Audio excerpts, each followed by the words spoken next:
So let me introduce our next speaker, who really needs no introduction, I think. This is Professor Lord Richard Layard, Professor at the London School of Economics and member of the House of Lords. He's also the co-founder for Action for Happiness and for the Movement for a Happier Society. Thank you. Well, thank you. What a wonderful story and very good luck. Some of the things I say might be relevant.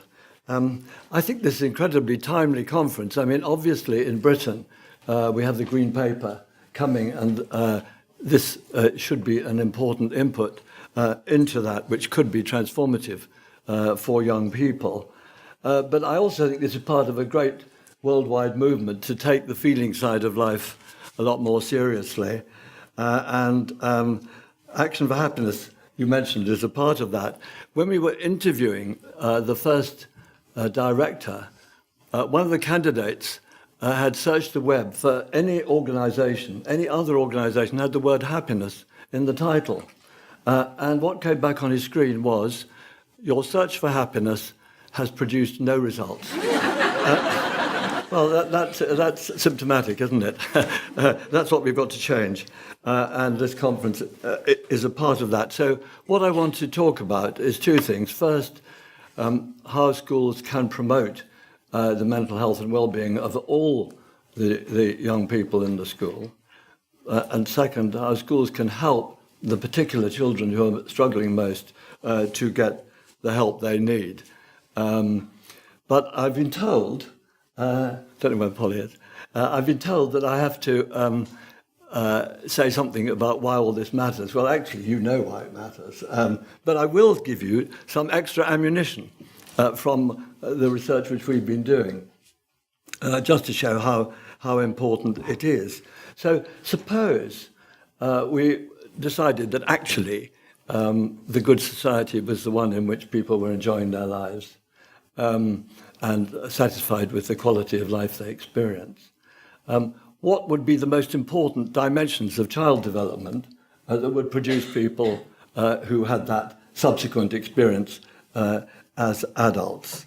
And you can get evidence on that from the British cohort study, which follows people born in 1970. If we look at the three main lines of child development, intellectual, behavioural and emotional, which of these would you think is the most important predictor of whether the person as an adult will enjoy their lives? Well, of course, you know the answer, but here's the answer from the British cohort study, if I can operate this. Right, so you can see emotional health, even at 16, is a better predictor than what qualifications a person gets, even the way right through to a degree, if they get that. And of course, behaviour is also important in helping the child to develop into a happy adult. Of course, it's also very important how adults treat each other. We don't have very good evidence on that from these surveys, but we do at least know whether they engage in crime, which doesn't make other people happy. And so which are the most important predictors of whether somebody will develop criminal activity as an adult or as an adolescent and an adult? Again, qualifications are not the most important thing. The behaviour at 10, this is going right back to 10, is a very good predictor, and so is emotional health, as well as intellectual aspects. So we've got to, if we want a happy society of adults, we've got to pay more attention to emotional health in childhood. But actually, the main reason for it is we want the children to be happy. And this it just helps to make that point. So what can schools do to help children to be happy? Can they make a difference? It used to be thought, there was a famous Coleman report in America in the 60s that said that schools actually have very little effect as parents do all the work plus a bit of genes. They said that about intellectual activity, and surely they would say it even more about the emotional experience of children. Bollocks. So we have got, this is actually the most interesting thing I'm going to show you. From Ausbach, which is a survey of children born in Avon County in 1991 too, we can look at what determines the emotional well-being of children at 16. And we can look at what is the effect of everything we know about the parents, the parents' mental health, social class, income, family breakup, all of that. And we know simply which primary school they went to and which secondary school they went to. This is in that small area, Avon. And the variation across the schools is so enormous that it actually explains as much of the variation in emotional well-being as is explained by anything we know about the parents. So these schools are just making a huge difference. Even more remarkable, the primary school still has an impact on a child at the age of 16. And in fact, if you now look at the lower panel, what is remarkable there is that the effect of schools on the emotional well-being of the children is almost as big as their impact on their GCSE performance. So schools are having a huge impact, which means that if we could improve the impact which the schools make, we could have a huge impact on the emotional well-being of children. So, as I said, I want to talk first about what children, how schools can help all children, and then how schools can help children in particular difficulty to get help. So, first, promoting mental health. And these are the five things which schools can do that I want to go through. Make it an explicit goal, measure it, have some kind of a wellbeing code for the whole school ethos, have specific teaching of life skills, so that we're clear that schools are teaching people how to live and not just how to earn a living, and discipline, which you're not meant to talk about, but I like to talk about. So the goals, we have to have it established by Ofsted that equal weight is given to emotional development and to intellectual achievement. And of course these are not in conflict, because we know from most studies that if you make children happier, they perform better academically. So the Michael Gove doctrine that it's a waste of time to make the children happy, this is just absurd. But Ofsted, I think somebody did a survey of Ofsted reports, and only a third of them mentioned the well-being of children in recent reports. It's quite disgraceful. Partly they haven't been given the right instructions. So they need completely different instructions. Now, I only discovered recently that the instructions given to the independent schools inspectorate, not by the government, but by themselves, by whoever organises that, is to give equal weight to emotional and behavioural development on the one side and to academic achievement on the other. And many schools, many countries do the same thing. For example, the Netherlands, I know, in its inspectorate, give equal weight to emotional and behavioural things as to academic achievement. So we've got to have this changed. It's got to be changed. And we need to press for that.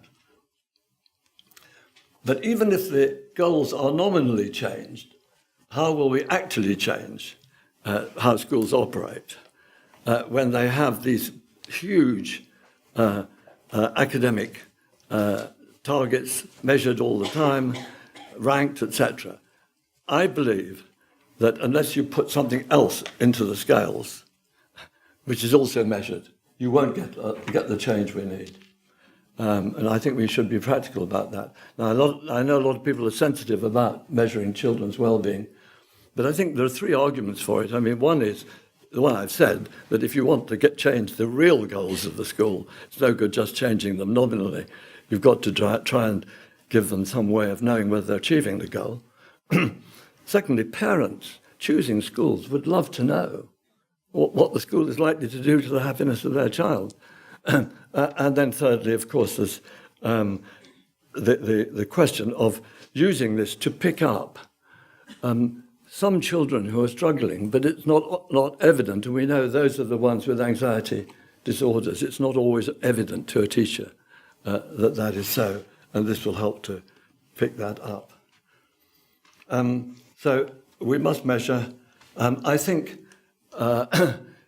we're not going to tell schools they have to, but if we make it possible for them to do it, and people talk about its importance, some schools will do it, and the pressure on the other schools will be enormous because the parents will start wanting to know what the answer is. We need a pilot. We're trying to persuade the government to pilot something of this sort. And some of you will be wanting to know what kind of ways we would measure it. And we had a little working party which made some suggestions. We would use the Strengths and Difficulties questionnaire to teachers, and for pupils over 9, we would have something like 50 questions, including happiness, emotional behavioural problems, school connection, and bullying. So that's measuring. Then there's a question of the whole school ethos. This obviously is going to be different. The way different schools tackle this problem is going to be different. It shouldn't be imposed in any way at all. But here are a few thoughts. Many schools do this already. They have a code. And of course, it's crucial that it's not only the children who subscribe to the code, but the teachers. And it should be a criterion for appointing a teacher, that you have some evidence in the interview that the teacher is in sympathy with the code. And of course, the parents must subscribe as well. So you can have a code which has a value of the month, which is revised at intervals with a big discussion. These values, of course, must make it clear that the motivations that we use in schools are not fear, as is so increasingly common. We must make sure that all teachers are comfortable discussing both values and mental health. Bullying, we must have clear procedures, and we must have a senior teacher who's leading on mental health. There's a lot more to be said on that, but let's press on. 2 life skills for an hour a week. And I believe that this is not that different. This problem is not that different from the problem of treating people with problems. That if you have really evidence-based methods that have been properly researched and are properly manualized, that is by far the most reliable way of doing this, rather than relying on the inspired teacher. I'm not saying schools should be forced to do this, but we should certainly make it easy for schools to use manualized ways of doing this. These are the most difficult subjects to teach in the school. So to rely on the inspired teacher is a bit risky. And it's not insulting to a teacher to ask them to follow a procedure. Surgeons have to. Why not teachers? So I'd just like to report to you a 4-year curriculum that we're trialling in secondary schools called Healthy Minds, where the teachers get a week's training before each year that they teach around the subject matter, the manualized subject matter that they're going to be teaching. We found this subject matter by searching the world for modules that had evidence of effectiveness and putting them together to cover the usual topics, SEL, SRE, healthy living, but also parenting, life goals, mental disorders, media awareness, and the practice of mindfulness in every weekly lesson, and hopefully outside it. Those are the programs which we drew on in order to construct this curriculum, because they have all already been tested and shown to have effectiveness. And we had a meeting yesterday, in fact, to discuss whether there's a need for something like this at the primary level, building on, what has been done by the Early Intervention Foundation, what's being done by the Royal Foundation, but in a more detailed, complete curriculum, lesson by lesson, which you can take off the shelf if that's what you want to do.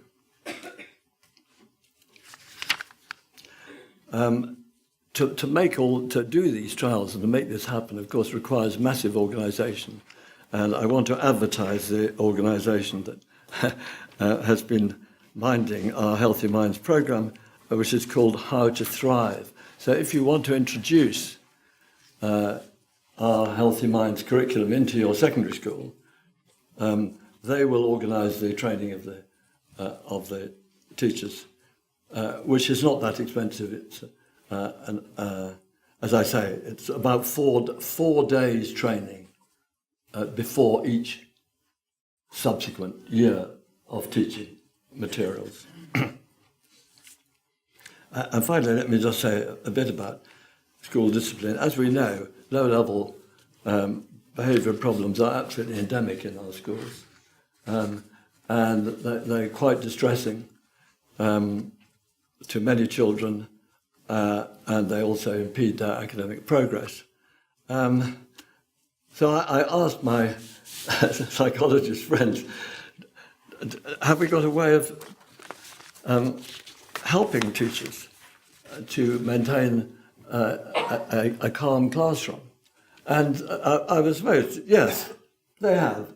This is Carolyn Webster Stratton, you may know, is the creator of the Incredible Years programme, which is the best programme for parent training parents of difficult children how to relate better to their children. And actually, the problem of training teachers to relate to their children is not that different from the problem of teaching parents to relate to their children. Issues of praise and how you handle bad behaviour and so on are quite similar. And this has been trialled. It's a short programme. I think it's less than a fortnight. And it's been shown to have huge effects on the behaviour of children and their mental health. So let's consider making that generally available to teachers who want to and building it into initial teacher training. So if we're looking at the future of whole school mental health promotion, I would say a few points like this. We must in the end get to, certainly for secondary schools, to PSHE being a specialist subject. It's the most difficult subject to teach. It's incredible that we're not treating it just as seriously as any other subject. All teachers, especially primary school teachers, of course, will have to have basic training in mental health and how to promote it and identify children in difficulty. And I think that Webster Stratton training that I just mentioned could be very, very helpful. But of course, this will all become a lot cheaper because of e-materials, and we need some real investment there. Okay, let me move on finally to what can we do to help the children in difficulty. And there's a lot of them. And this is a very hot issue now, over the next 3 months, for the Green Paper. And, well, let me say a little. I mean, it is a health issue. It is not a teaching issue, it's a health issue. And there are guidelines from NICE about how you treat heart problems, how you treat cancer, how you treat adult mental health problems, and how you treat child mental health problems. And it is scandalous that we implement the ones on heart cancer. We're beginning to implement the ones on adult mental health, and we simply don't implement the ones on child mental health unless the child is in incredibly serious distress. So we absolutely have to implement these guidelines, and it has to be done by professionally trained people for whom it is their job and a major centerpiece of their professional life. What I would say, though, is that whereas CAMS has tended to be clinic-based, if we're talking about the children who are not treated, who have what would be typically called mild to moderate, though they might be moving on to severe quite quickly if we don't do something about it, these children should be seen in a school-based system.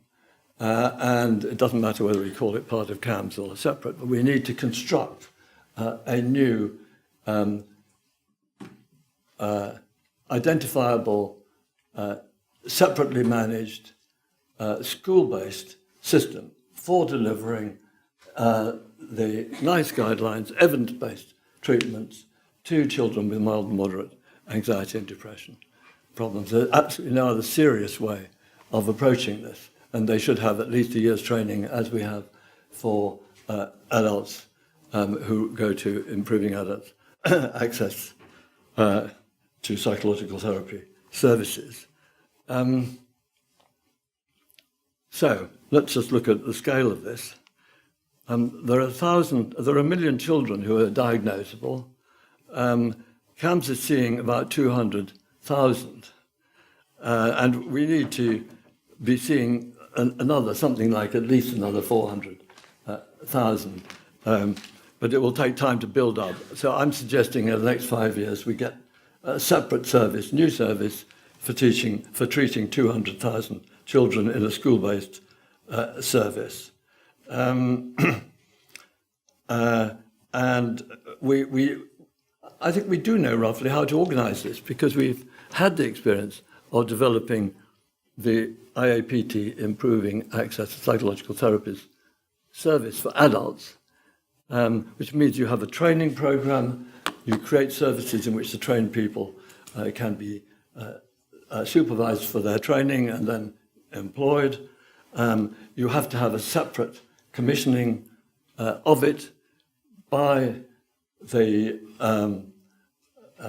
clinical commissioning groups. They've got to have a separate budget. No good giving it to CAMS and hoping some of it will filter down into the schools. Give them a separate budget with a national management of it, the same way that we have for adults. Harassment of CCGs that are not commissioning it properly. We know how to do it, and that's what we should be doing. So school-based wing of every CAMS service. We have to have outcome measurement so we know what we're achieving, whether the service is working or not. And as I say, we have to have a separately commissioned budget. We have to train about 1,000 people a year. And as I say, this is the aim that I've been proposing to the government for this present Parliament. So we've just got to treat the emotional side of life more seriously, it's time we started thinking about it professionally. Here you can find some of the arguments that I've been putting forward. But just to summarise what I've been saying, emotional health matters. Schools can make a huge difference. I gave you some evidence from the Alsbach-Avon study. Schools, it is a job of schools to promote mental health, including measuring it, but it is a job of the NHS to help the children who are in difficulty, but they should do it in schools in partnership with the schools. I think that we really are at a point where we can make a break with the past. We can change the ethos in those schools where it needs to change, if we give different incentives. We can teach children to live as well as to earn a living. And we can help the children who are struggling, not just by compassion and good intentions, but by professional help. So thank you very much.